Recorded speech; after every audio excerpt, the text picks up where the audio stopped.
इस साल यानी 2025 के आखिर तक गोल्ड सिल्वर कहां पहुंचेंगे? रैली जारी रहेगी या मुनाफा वसूली का दौर शुरू हो सकता है? आज करेंगे पूरे आउटलुक का खुलासा। और यह खुलासा करेंगे केडिया कमोडिटीज के प्रमुख अजय केडिया। मैं हूं कमल शर्मा। अजय जी, आपका स्वागत है मोलतोल में। बहुत बहुत धन्यवाद कमल जी मुझे बुलाने के लिए। जी, नमस्कार। अजय जी, 2025 के अंत तक गोल्ड के लिए आपकी प्राइस रेंज क्या है, जो करीबन इस समय $4200 के आसपास ट्रेड कर रहा है? देखिए ये साल अपनी वॉलिटिलिटी के लिए और अपनी तेजी के लिए जाना जा रहा है। सोने में हमने ये साल में लगभग 70-75% की तेजी हमने देखी है, लेकिन उसी के स्पीड से हमने देखा 4400 का लेवल छूने के बाद 3885 तक का, मतलब लगभग $500 की गिरावट भी हमने आते हुए देखी। और अब वापस रिकवरी, तो वॉलिटिलिटी तो एक्सट्रीम है। ईयर एंड डेफिनेटली 31 दिसंबर बोला जाता है, बट मुझे लगता है कि 30 नवंबर एक तरह का ईयर एंड का काम करेगा, क्योंकि फर्स्ट वीक में ही हम देख रहे हैं हॉलीडे मूड बनना स्टार्ट होता है और पोजीशन अनवाइंडिंग होती है।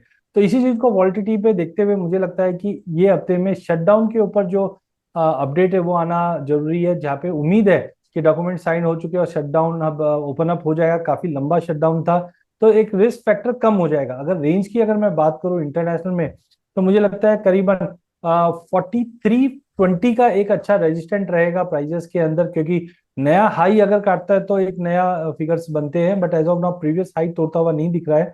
इसलिए 4320 का रेजिस्टेंट रहेगा। जबकि सपोर्ट मुझे लगता है कि अगर प्रॉफिट बुकिंग और ये सब हिट होता है, तो अगेन इमीडिएट सपोर्ट जो दिखाई दे रहा है वो 3860 का ही दिखाई देता है। तो रेंज बड़ा है, बट मुझे लगता है कि यस एक बार एक करेक्शन दे सकता है। वहीं अगर डोमेस्टिक मार्केट की भी अगर मैं बात करूं, तो डोमेस्टिक मार्केट में हमने अक्टूबर मंथ में 132 के आसपास का लेवल देखा था। मुझे लगता है कि रुपए की गिरावट के चलते वापस 132 131 का रेजिस्टेंट रहेगा। जबकि सपोर्ट मुझे लगता है कि 1,15,000 के आसपास रहना चाहिए। जी। और अजय जी, चांदी की बात कर ले तो क्या इस साल के अंत तक चांदी $60 के पार जा सकती है, या रेसिस्टेंस स्ट्रांग है?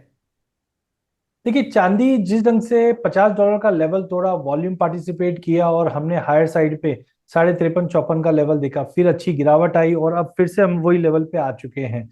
जिसका मतलब कहीं ना कहीं चांदी में स्ट्रेंथ ज्यादा। और मैं पहले भी कहा था कि गोल्ड सिल्वर रेशियो को देखिए, जो इस वक्त 80 के नीचे आ चुका है। 107 का हाई हमने अप्रैल में लगते हुए देखा, और अब 77, मतलब करीबन 30 पॉइंट की गिरावट इसमें देखी है।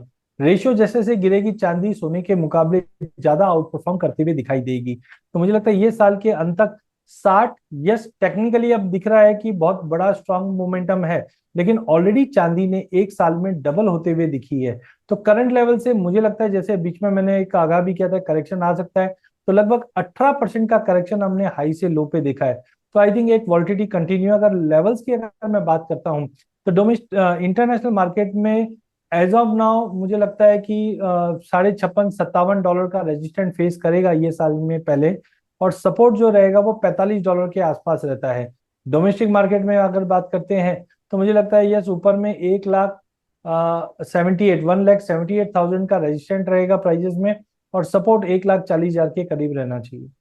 जी। तो ये तो अजय जी, इसका मतलब हुआ कि अभी चाहे ट्रेडिंग डेज कम बचे हैं, लेकिन रेंज एक बहुत बड़ी बन गई है दोनों की। इसकी मुख्य वजह क्या होगी कि इतनी बड़ी रेंज बन गई है अब ट्रेड के लिए? देखिए जनरली हम देखते थे सोने को एक इन्वेस्टमेंट का प्रोडक्ट कभी देखा नहीं गया था। हम लोग जनरली, जैसे हमारे यहाँ पे भी हम कंजम्पशन के लिए ज्यादा करके यूज करते थे। लेकिन पिछले 2-3 सालों में ईटीएफ का आना, साथ में आप देखिए 2008 में जब सोने में तेजी आई थी, तब एक कारण था ग्लोबल फाइनेंशियल क्राइसिस, या उससे पहले 90 के दशक में हम एक लड़ाई देखते थे।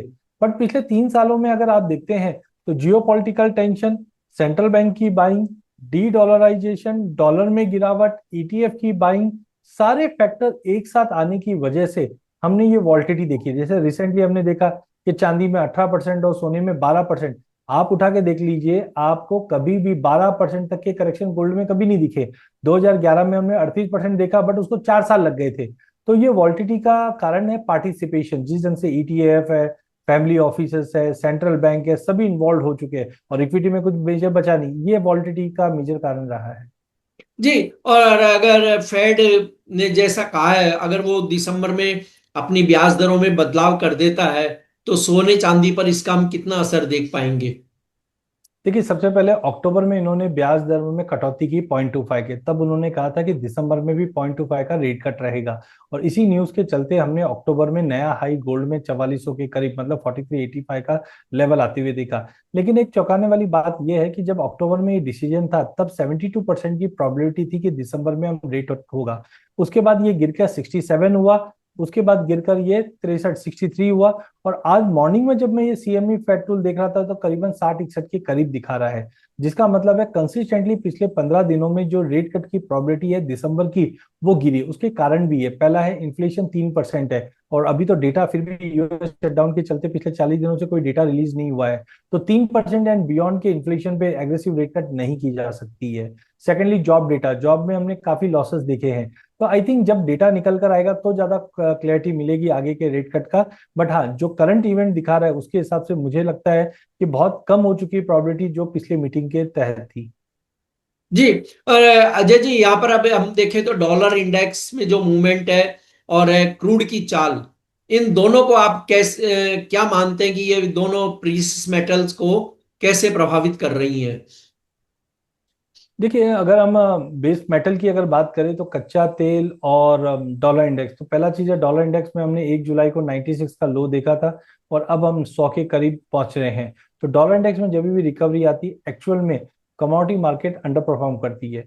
कच्चा तेल एक तरह का इकोनॉमी का इंडिकेटर है, जब भी कोई कंसर्न्स होगा तो कच्चे तेल को सपोर्ट मिलेगा। लेकिन कहीं ना कहीं अब हम देख रहे हैं ब्रांड 64 के नीचे 63 62 तक पहुंच चुका है। इसका मतलब है हम ओवर सप्लाई में हैं। इसकी वजह से ओपेक ने ठीक है अभी पॉज के लिए बोला है दिसंबर के beyond, but as of now over supply के चलते कच्चे तेल में मुझे अभी भी गिरावट दिखाई। आईईए ईआईए के जो रिसेंट डेटा आए हैं उन्होंने बताया कि 2026 के अंदर सप्लाई के मुकाबले डिमांड कम रहेगी, जिसके चलते गिरावट रहेगी। अब इसी का रिएक्शन हम बेस मेटल पे देख रहे हैं। हालांकि हम विंटर्स में एंटर कर चुके हैं, यहाँ पे हम देख रहे हैं प्रोडक्शन में कमी है जिसका सपोर्ट प्राइजेस को मिला। एलएमई पे आप स्टॉक देखिए, जिंक का वो भी काफी कम हो गया है।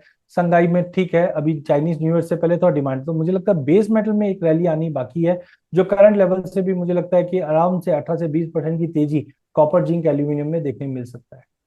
जी अजय जी, अब अंत में हम देखें कि इस सप्ताह में सोने चांदी के प्राइस आज तक काफी अच्छे बढ़े हैं, गुरुवार तक। ऐसे में जो ज्यादा रिस्क नहीं लेना चाहते हो ट्रेडर, उन्हें क्या मुनाफा वसूली कर लेनी चाहिए या लॉन्ग पोजीशन को बरकरार रखना चाहिए? देखिए, मुझे लगता है अगला 2 दिन बहुत क्रुशियल है। बेटर है कि स्टे अवे रहिए या ऑप्शन के साथ ट्रेड कीजिए। बिकॉज देखिए, जिस ढंग से सोमवार मंगलवार बुधवार तीनों दिन में हमने अच्छी तेजी देखी, लगभग $200 की तेजी तो 3 सेशन में ही देख ली हमने।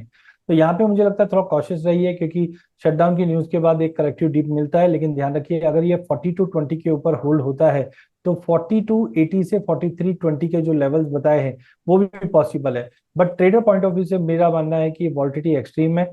बेटर आप सामने सामने बैठकर ट्रेड करें, वो ज्यादा अच्छा है इन्वेस्टमेंट के लिए। मुझे नहीं लगता कि ये लेवल पे इमीडिएट में एंट्री करनी चाहिए।